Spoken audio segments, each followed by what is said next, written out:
O significado da justiça. Introdução. Em um mundo perfeito, não teríamos que desfazer tantos emaranhados em nós. Mas, desde a queda da nossa raça no pecado, não vivemos em um mundo perfeito. Pelo contrário, vivemos em um mundo bagunçado, mas que Deus está no processo de restaurar ao seu antigo estado de perfeição e glória. Sua intenção é usar seu povo para realizar isso. Isso significa que temos que aprender a desfazer mais do que alguns emaranhados ou nós. Se tentarmos fazer isso de acordo com nossa própria sabedoria carnal, o único resultado será tornar esses nós piores. Devemos sempre lembrar que, por mais bagunçado que o mundo esteja, se formos desobedientes aos caminhos de Deus, quando tentarmos consertar essas coisas, sempre poderemos piorar a situação. Supondo que você não esteja acompanhando minha metáfora. Os emaranhados em nós são as injustiças que vemos no mundo. Desfazer os nós seria o processo de executar a justiça. Tornar os nós piores é seguir o que é comumente chamado de justiça social.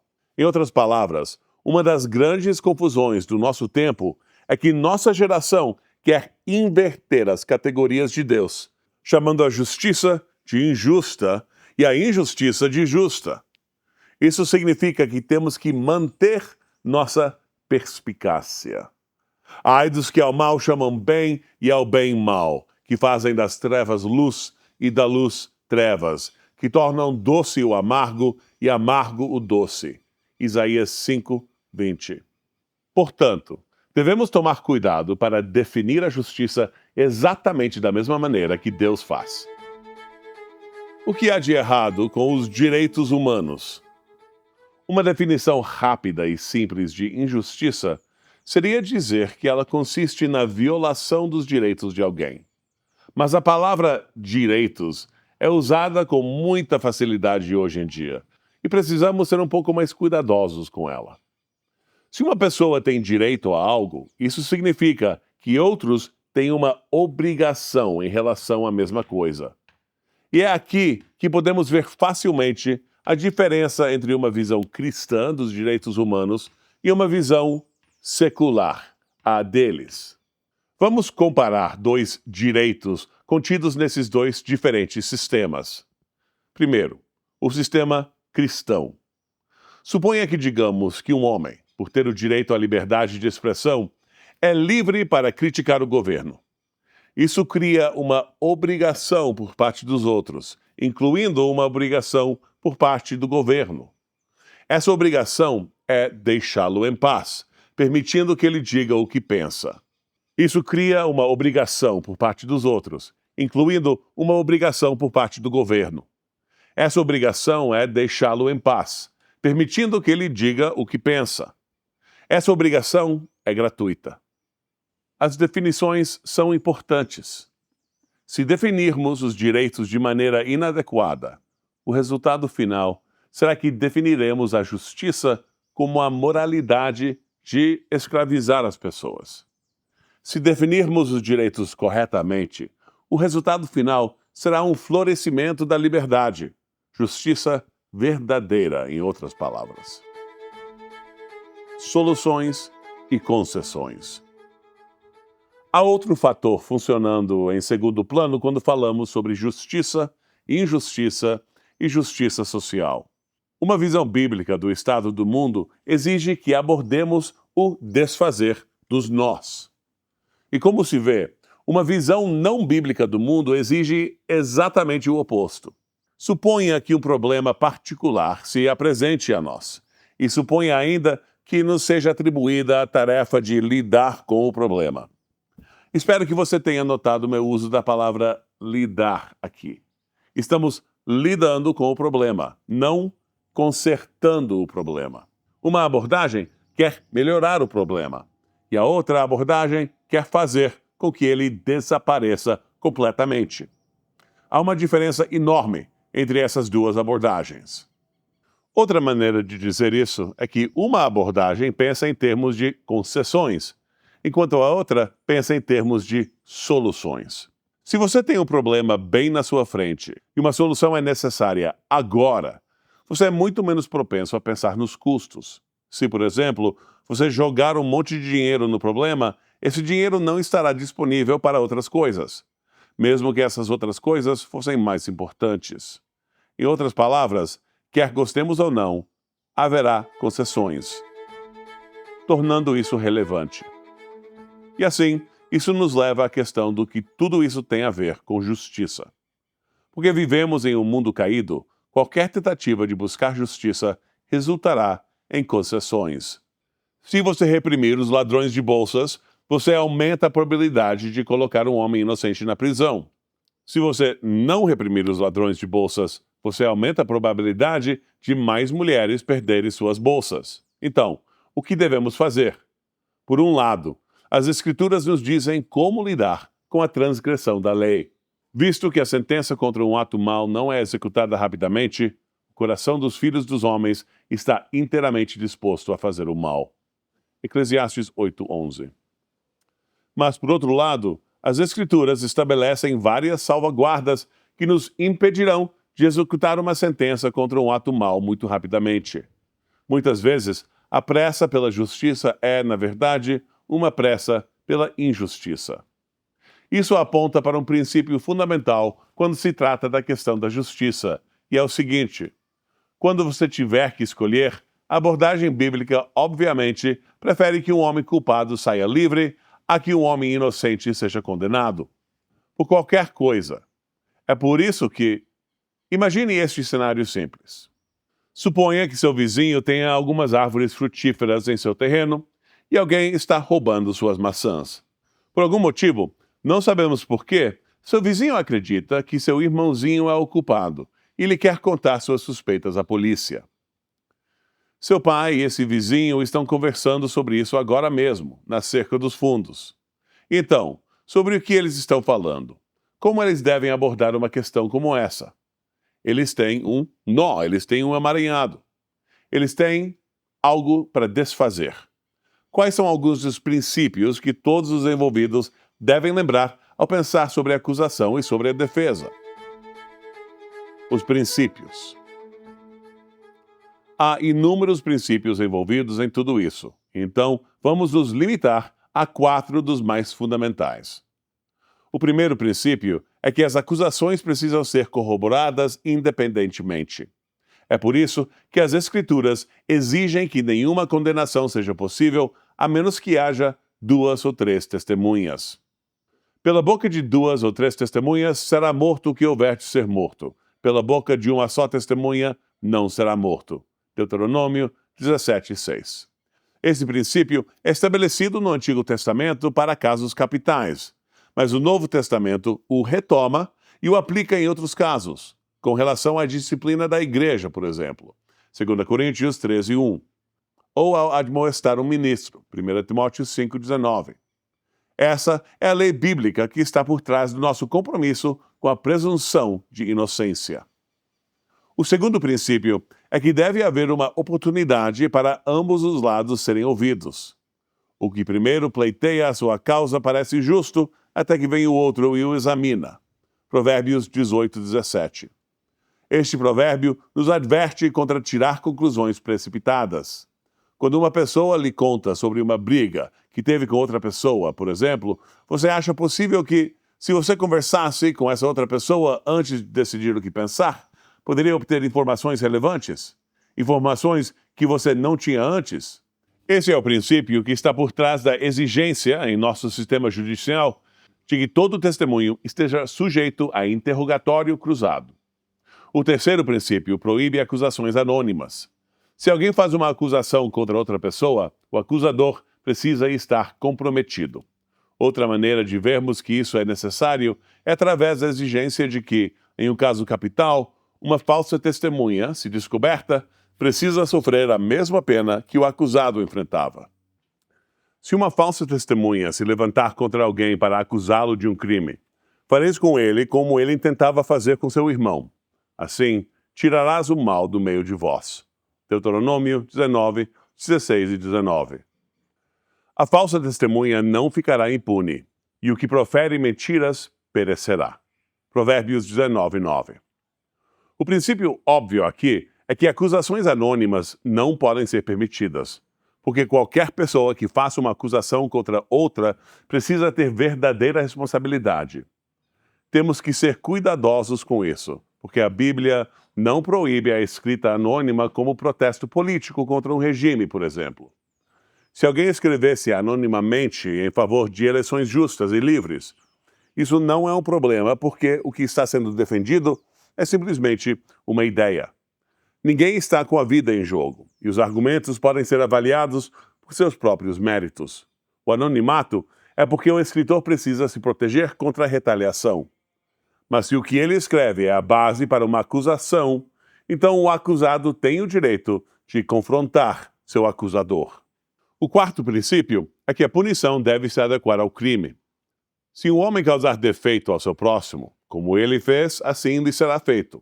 Fratura por fratura, olho por olho, dente por dente. Como ele causou defeito a um homem, assim lhe será feito. E o que matar um animal, o restituirá. Mas o que matar um homem, será morto. Levítico 24, 19 a 21. Alinhado com esse princípio, C.S. Lewis explica que tratar o crime como uma doença é, na verdade, crueldade com o acusado, porque você trata as pessoas até que estejam curadas. Com o crime cometido por um agente moral, o crime é finito, e, portanto, a punição também deve ser finita e limitada. Um criminoso é tratado com dignidade porque está sendo responsabilizado, e haverá um limite para sua punição. Mas se o transgressor for considerado doente mental, então, enquanto a doença persistir, não há razão para parar de tratá-lo. Isso levará a graves injustiças. Judicioso, calmo e sério. Que atitude deve acompanhar a administração da justiça? Isso incluiria o juiz proferindo uma sentença em um julgamento de assassinato e um pai resolvendo os detalhes de uma briga no quintal. Jesus estabelece um princípio fundamental, que é o de rejeitar o duplo padrão. Você nunca quer uma situação em que o acusado esteja sendo enviado para a prisão por fazer algo que o próprio juiz faz. Não julgueis para que não sejais julgados, pois com o juízo com que julgardes sereis julgados, e com a medida com que medirdes, vos medirão a vós. Por que vês o argoeiro que está no olho do teu irmão e não vês a trave que está no teu olho? Ou como dirás ao teu irmão, deixa-me tirar o argoeiro do teu olho, quando tens a trave no teu? Hipócrita, tira primeiro a trave do teu olho, então verás claramente para tirar o argoeiro do olho do teu irmão. Mateus 7, de 1 a 5. Jesus ilustrou esse princípio para nós de uma maneira vívida e memorável quando lidou com o caso da mulher pega em adultério. Como insistissem em perguntar-lhe, ergueu-se e disse-lhes: aquele que dentre vós estiver sem pecado, seja o primeiro que lhe atire pedra. João 8, 7. Jesus rejeitou esse caso do tribunal, e ele o fez em conformidade com vários dos princípios que discutimos. Eles pegaram a mulher no próprio ato de adultério, João 8, 4, e conseguiram fazer isso sem o homem estar lá. Eles apenas a trouxeram, o que demonstrou um tipo de duplo padrão. Jesus os confrontou, insistindo que os juízes ou acusadores dela não fossem culpados do mesmo pecado de que a mulher era acusada. Diz que os homens saíram lentamente, começando pelos mais velhos. João 8, 9.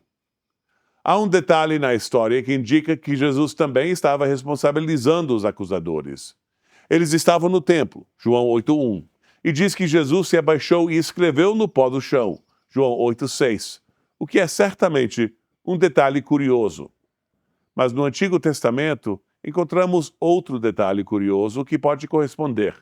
Quando o marido acusava sua esposa de adultério, uma das coisas que a lei do ciúme exigia, número 5, 29, era que o sacerdote misturasse pó do chão do tabernáculo com um pouco de água, número 5, 17. Ele também precisava escrever as acusações contra ela em um livro e apagar a acusação com a água que tinha o pó, Números 5:23. Então ela bebia a água, que era o julgamento por provação. Mas ao contrário da caricatura dos julgamentos por provação medievais, se ela flutuar é uma bruxa, nesse caso, o milagre precisava acontecer para condenar. Isso está totalmente alinhado com os princípios descritos acima.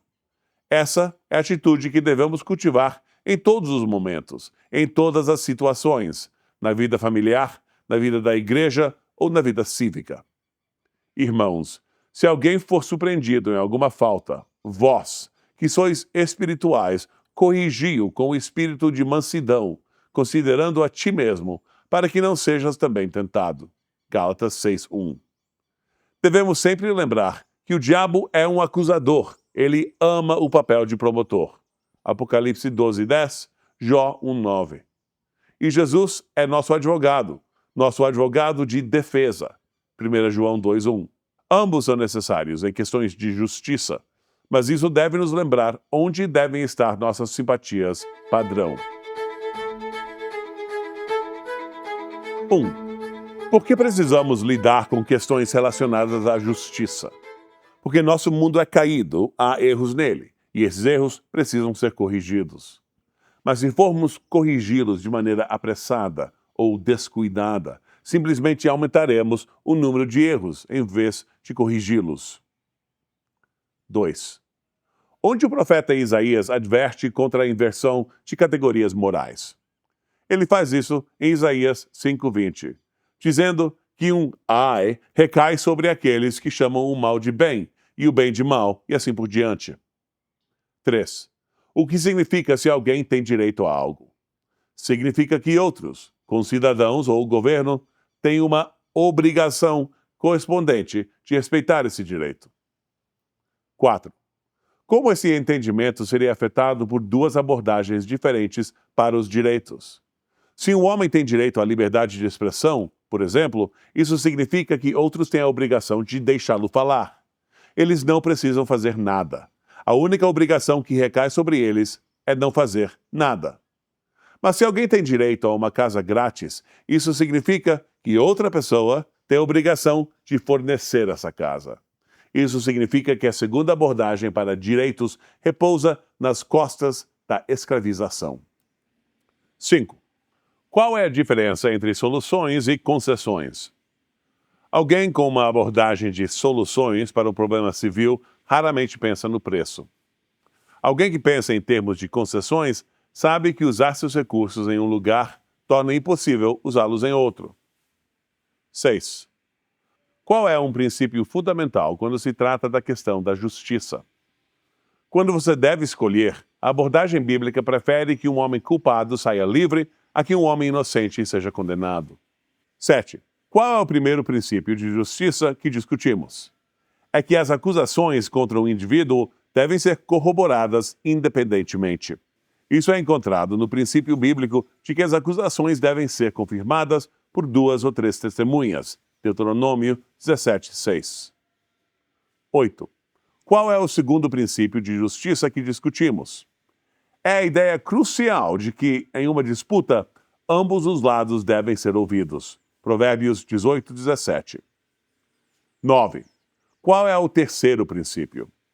Esse é o princípio de que o acusador ou testemunha deve estar comprometido. Ele deve ser responsável. Se alguém prestar falso testemunho em um julgamento, por exemplo, a pena por perjúrio é o que teria acontecido com o acusado. Deuteronômio 19, 16 e 19. Isso obviamente exclui o uso de testemunhas ou acusadores anônimos. 10. Qual é o quarto princípio? A punição deve se adequar ao crime. As Escrituras exigem punição estrita, mas medida. Olho por olho, dente por dente, vida por vida. Não deve ser pena de morte por furtar carteiras. 11. O terceiro princípio, que exclui acusações anônimas, significa que um crítico social nunca pode escrever anonimamente? Não. Suponha que um tirano tenha imposto uma lei draconiana e anexado penalidades severas a qualquer crítica a essa lei. Se alguém expusesse críticas à lei, todos poderiam avaliar seus argumentos sem saber quem ele é. E o responsável pelo anonimato é o tirano, como todos podem ver. Mas se alguém monta um site anônimo para atacar o caráter de alguém, as acusações deveriam simplesmente ser descartadas. 12. Que atitude deve acompanhar a administração da justiça? A atitude justa que deve acompanhar toda sentença deve ser calma, judiciosa e séria. Gálatas 6, 1.